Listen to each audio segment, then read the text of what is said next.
Welcome back, everyone. Today we'll be discussing the Jordan 4 Infrared once again. Specifically, we'll be discussing whether you should sell or hold the Jordan 4 Infrared and why that is. To preface this, if you guys enjoy these types of videos regarding the market, reselling, and even info on how to acquire these limited products, be sure to subscribe and enable post notifications. This way you're always 100% updated. Furthermore, for more urgent updates like the recent shock drops we have seen, follow my Twitter, KeithAdam10, and also personals for you. And of course, for early information before these drops actually occur, Endurance has your back, so feel free to follow Endurance for updates on the next restock. For those who don't know, the Jordan 4 Infrared releases on June 15th, tomorrow, but Europe is delayed to a later date, that of which I'll keep you guys updated for. Retail will be $200 rather than the new $210, which is great since this will certainly assist the margin to save the $10. Stock on these is supposed to be relatively high for Jordan 4, slightly above average at 140,000 pairs. In order to determine if the Jordan 4 Infrared will be a fruitful hold, we will cover an estimated range of what the sneaker will settle at after the drop, and also when shipments come in, essentially the pairs all go into circulation, whether they're expected to increase post-drop or even hypothetically continue to decrease, along with how much specifically over specific periods of time, and finally, what type of margin are we looking at for these in terms of holding, not the retail to resale initial margin, but rather just the hold margin over X period of time. Basically, are these going to be worth your time even if they do go up? Kicking it off, let's discuss the estimated range that these should be settling at. To begin with, again, stock for these is rather high, although it is less than the recent military black Jordan 4. Unfortunately, demand is also lower on these. Pre-sale is already quite low, especially for a Jordan 4.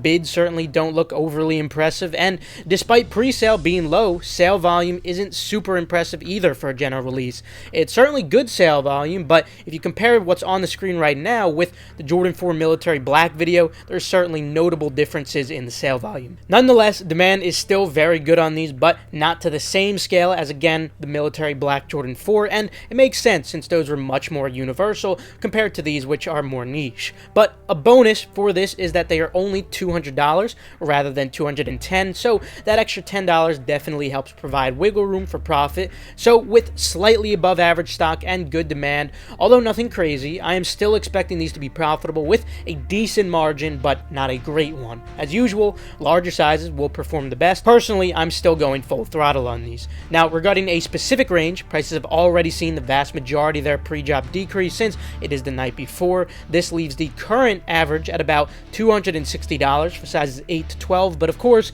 this is only the pre-drop average. Like I said, pre-sale is rather low already, as you can see. We normally see a notable change post-US drop. This is when we normally experience what I like to refer to as the impulsivity effect. You guys should know what I'm referring to by now, as we discuss this very frequently, yet it almost always still occurs to some degree. Regarding the impulsivity effect, if you haven't watched my seller hold videos before, sneaker drops specifically impact human impulsiveness significantly after that individual fails to acquire that desired product due to insufficient supply and too much demand. Therefore, on average, we normally see about a 5 to 10% increase of the pre-drop prices post-drop. Now, that 5 to 10% isn't always the case, such as when a sneaker is slightly overvalued. Given that this is a general release and there is a lot of early access pairs and flex app reservation pairs already saturating the market, it is probable that we will see a positive impulsivity effect, especially with pre-sale already this low. Although, since demand isn't exceptionally high on these, I'd expect it to be towards the lower end of 5%. So,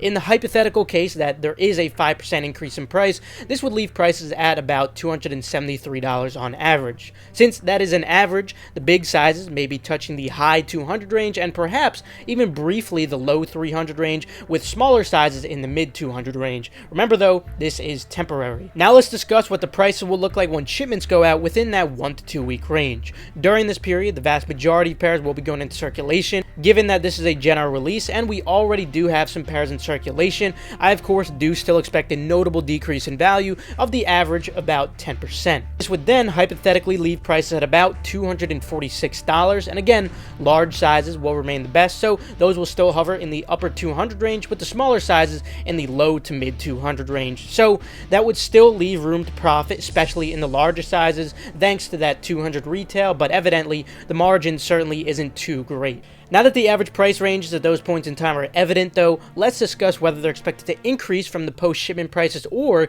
even continue to decrease. When it comes to these, I feel a pretty useful comparison would be the Green Glow Jordan 4 as well as the Jordan 4 Red Thunder. First, looking at the Red Thunder, these two have a bright red accent, but the rest of the upper being a rather universal colorway. These released back in January and they have maintained their value. They haven't exactly increased notably yet, but it is worth noting that initially these were also going for more than what pre-sale is even at for these infrareds, so I certainly can see these infrareds getting up into the price range that we see on these Red Thunders within half a year to a year perhaps. As for the Green Glows, since this is precisely the same color blocking just exchanged with another bright accent, this can help illustrate the long-term potential for these. They're selling for around $500 now, which is to be expected since they dropped in 2013, but looking at prices from 2019, it really wasn't too impressive at all, despite it being many years since the drop. Still only hovering in the mid 300 range to the upper 200 range, so definitely nothing too attractive there.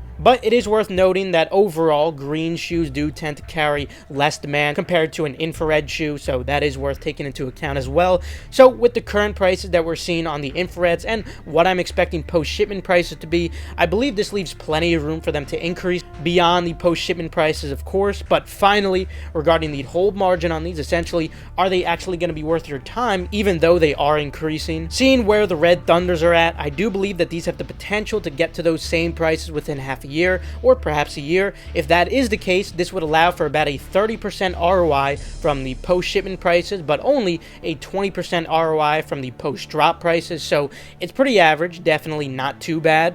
As for long-term potential, it's certainly nothing too special either, like we might see on a classic Jordan Retro or a really big collaboration, for instance.